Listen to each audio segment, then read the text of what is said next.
It all began with a whisper, a quiet thought that planted itself in my heart. Could I see the real world? Not the one in glossy magazines, but the one with dusty roads and genuine smiles? My bank account was almost empty. All I had was a single 5,000 rupee note. People said it was impossible, that travel was a luxury for the rich. But the whisper in my heart grew louder. I realized courage mattered more than cash. I promised myself I wouldn't let money stop me from seeing the world. I wanted to prove that a curious mind and a rich heart were the only passports I needed. With just 5,000 rupees and a heart full of hope, my impossible journey was about to begin. Sometimes all it takes is a single step, and this was mine. Planning a world trip with almost no money isn't like planning a regular vacation. I had to forget hotels, flights, and fancy restaurants. My new best friends became volunteering, couch surfing, and work exchange. I devoured travel blogs and forums, learning from others who'd done the impossible. My 5,000 rupees was just seed money, a safety net until I could support myself on the road. My real currency was my skills: writing, photography, teaching English, and a willingness to work hard. I created an online profile and reached out to guest houses, farms, and community projects, offering my help for a bed and meals. The strategy travels slowly, mostly overland, long bus rides, hitchhiking, even walking. Slow travel is richer and cheaper. It lets you see the world's details up close. I mapped a rough route, starting with neighboring countries and seeking volunteering gigs to stretch my resources. My backpack was my world. I packed only what I truly needed: a few clothes, a first aid kit, a journal, a water filter bottle. The heaviest thing I carried was hope. The lightest was my wallet. I was ready. My blueprint was simple: move slowly, connect deeply, and let courage fill the gaps where money couldn't. The map was drawn with dreams. I set out, not knowing what I'd find, but certain I'd find something worth the risk. The world was waiting. I was on my way.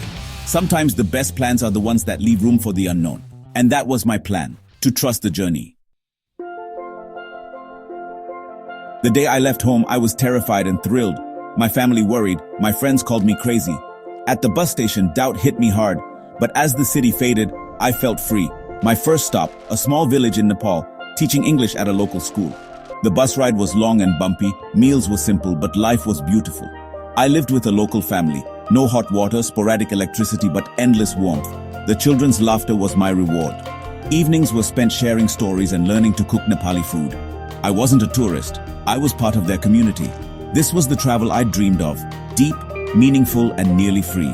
There were hard moments: loneliness, homesickness, language barriers. But funny mishaps, like asking for a brick instead of medicine, became part of the adventure. I learned patience, humility, and the power of a smile. From Nepal, I traveled overland into India and Southeast Asia. The journey was a sensory overload: colors, sounds, and street food everywhere. I navigated chaotic train stations, bargained for prices, and slept on overnight buses. I ate where locals ate, discovering cheap, authentic food. I spent little but gained so much. The world was opening up one dusty road at a time, and I was finally living my dream. This journey was always about people. The world is kinder than we think, full of generous souls willing to help a stranger. In Thailand, out of money and worried, an old woman shared her lunch with me in silence. That kindness felt like a miracle. In Vietnam, a family picked me up while hitchhiking and took me to a wedding, treating me like an honored guest. In Cambodia, a hostel owner let me stay for free in exchange for building her website. In Malaysia, a farmer taught me about organic vegetables and life under the stars. In Laos, a family welcomed me for a traditional bachi ceremony, wishing me luck on my journey. These people had little, but shared everything. They became my family on the road. Their kindness broke down my fears and prejudices. I learned to trust strangers and accept help. In return, I helped with chores, played with children, and listened to their stories. The greatest treasures I collected weren't souvenirs. They were memories of these beautiful souls. Kindness is a universal language. It needs no translation. The world is a network of hearts, not just countries. And I was grateful to be a part of it. No matter how well you plan, travel throws surprises at you. In Cambodia, I fell for a bus scam, stranded, broke, and alone in a strange city. Panic set in, but I remembered why I started to embrace challenges, not run from them. I found a cheap guest house and walked there in the dark. determination growing with every step. The next day I couldn't afford to move on, so I offered to work at a local cafe for food and a bed. The owner hesitated but agreed. Washing dishes and cleaning tables wasn't glamorous, but it was a lifeline. I saved every penny, made new friends, and learned about local life. Flexibility became my greatest asset. Plans are just guides. The best moments happen when things go wrong. That unexpected week in the cafe became one of my favorite memories. It taught me resilience and creativity. I learned I could handle tough situations on my own. The detours are where the real growth happens. Travel isn't about perfection, it's about adaptation. When plans fall apart, that's when the adventure truly begins. And those moments become the stories you cherish most. I learned to welcome the unexpected. Food is a big worry for budget travelers, but I learned to eat like a local.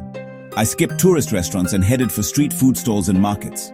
In Vietnam, breakfast was pho for less than $1. In Thailand, pad thai from a sidewalk wok. In India, endless street snacks for a few rupees. Eating this way saved money and connected me to the culture. I watched food being prepared, learned local names, and shared tables with strangers. Food became a bridge to new friendships. I also stayed in places with shared kitchens, buying fresh ingredients from markets and cooking my own meals. Shopping at local markets was an adventure, colorful, noisy, and full of surprises. Cooking for myself was cheaper and healthier, and made me feel at home. I learned to be resourceful, saving leftovers, sharing dishes with other travelers. The best culinary experiences weren't in fancy restaurants, but on the streets and in home kitchens.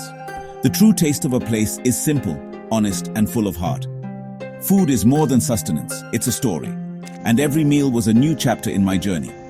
Eating like a local made every bite an adventure. As months turned into a year, I realized this journey was changing me deeply.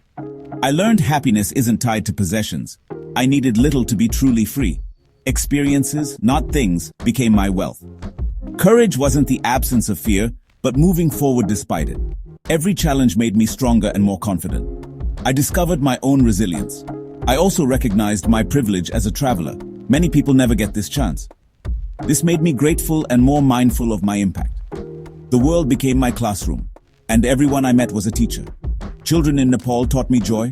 An old woman in Thailand taught me compassion. A farmer in Malaysia taught me simplicity. Every conversation broke down stereotypes and opened my mind. Despite our differences, we're all connected by a shared humanity. We all want love, security, and a better future. The road taught me lessons no classroom ever could. Travel changed not just how I saw the world, but how I saw myself. And that was the greatest journey of all. People always ask how to travel on a small budget. Here's what I learned. Embrace the sharing economy. Use couch surfing, workaway, world packers for free stays and cultural exchange. Travel overland and slowly, buses and trains are cheaper and let you see more. Hitchhiking can work, but always research safety and trust your instincts. Eat where locals eat. Street food and markets are cheap and delicious. Carry a reusable water bottle with a filter to save money and reduce waste. Track your expenses daily and avoid tourist traps. Pack light, versatile clothes, good shoes, and a basic first aid kit. Keep digital copies of important documents. Learn a few local phrases. Hello, thank you, how much? Be flexible and open to change. The less you carry, the more you gain. Travel is about connection, not consumption. With creativity and courage, the world is within reach. Anyone can do it, if you're willing to try. My journey on 5,000 rupees wasn't just about seeing new places, it was about discovering a new me. I left as a timid dreamer, returned as a quiet believer, heart full of stories and strength.